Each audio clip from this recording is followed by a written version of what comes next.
और जो मैं बोलती हूँ उसके अंदर सारा सत्य होता है, सत्य के अलावा मैं कोई बात करती नहीं।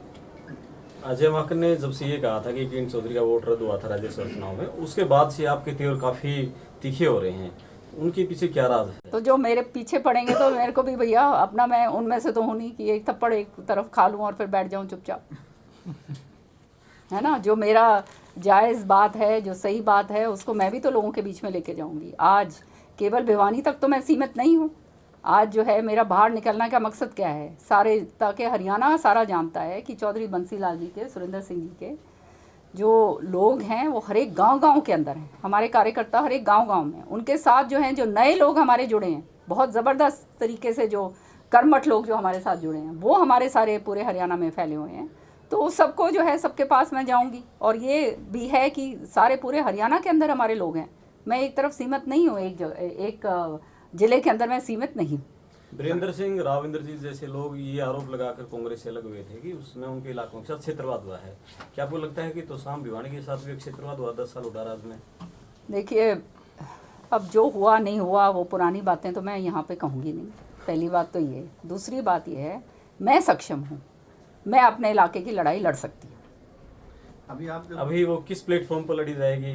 मैं अपने इलाके की, अपने लोगों की, जहाँ पे जो मेरे साथ जो जुड़े हुए हैं, उनकी लड़ाई मैं लड़ने में सक्षम हूँ। और मेरे को इसलिए जो है कौन क्या कर रहा है क्या नहीं कर रहा, उससे मेरे को कोई लेना देना नहीं। मैडम, पार्लियामेंट और विधानसभा चुनाव की एक तरह से तैयारी शुरू हो गई राजनीतिक दलों के स्तर पे, तो कांग्रेस और किरण चौधरी वो पैरेलल चलेंगे जैसे चल रहा है, या वो एक होकर चलेंगे?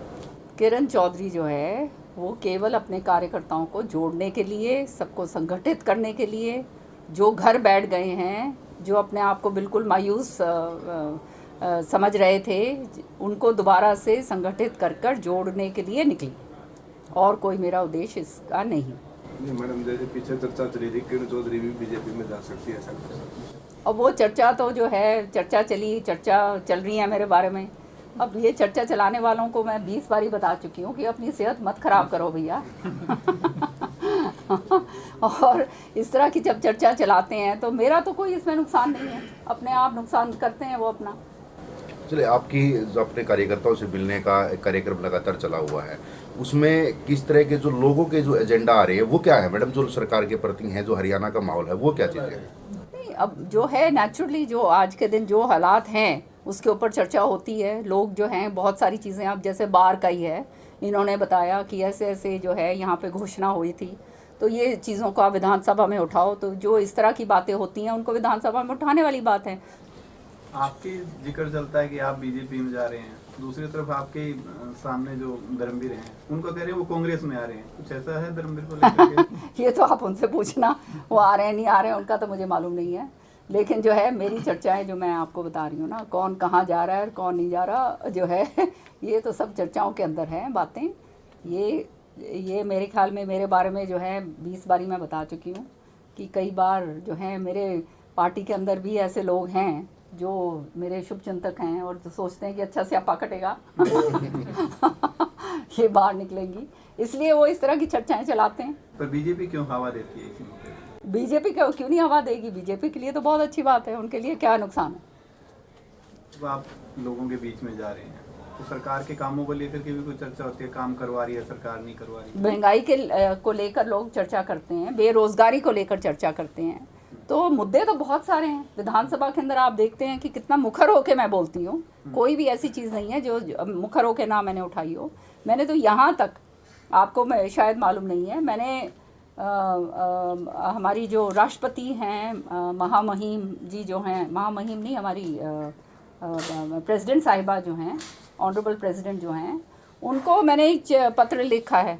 उस पत्र के ज़रिए लिखकर मैंने ये बताया है कि हमारे विधानसभा में जो ये लैंड एक्विजिशन रिहैबिलिटेशन बिल जो पास हुआ है कि उसकी क्या क्या खामियां हैं और क्या क्या उसके अंदर नुकसान हमारे किसान भाइयों को हो सकता है, कि ये बिल को रजामंदी जो है 6 महीने तक हरियाणा गवर्नर ने नहीं दी।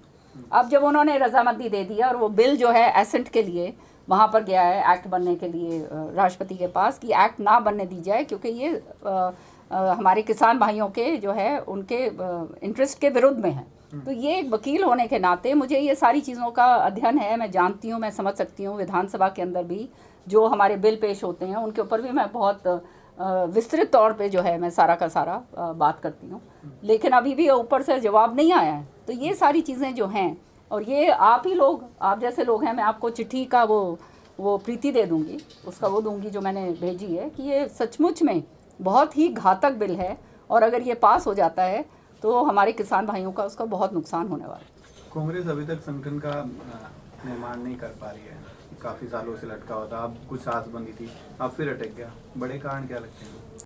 अब ये हमारे अंदरूनी मामला है, जो कारण है सब जानते हैं। हरियाणा की सियासी गलियारों में सबसे बड़ी चर्चा ये है कि आदमपुर के बाद तोसाम में उपचुनाव होगा। कितना दम है इन बातों में? उपचुनाव बिल्कुल नहीं होगा। एजुकेशन को लेके मैडम हरियाणा में पिछले दिनों में काफ़ी चीज़ें हुई हैं सरकार के लेवल पे, चाहे वो चिराग योजना है, अब बॉन्ड पॉलिसी आ गई है, उसको लेके किस तरह से विपक्ष का रुख रहता है? हर तरीके से देखो, कोई भी चीज़ जो है तानाशाही या एक तरफा करके जो भी करा जाए वो काम सही नहीं होता। चर्चा करके जो है समाधान सारे निकल सकते हैं। ये बात सत्य है कि आज हरियाणा के अंदर हमारे पास डॉक्टर्स नहीं हैं, और डॉक्टर्स इसलिए नहीं है क्योंकि जो है कोई यहाँ पे आना नहीं चाहता हमारे अस्पतालों में।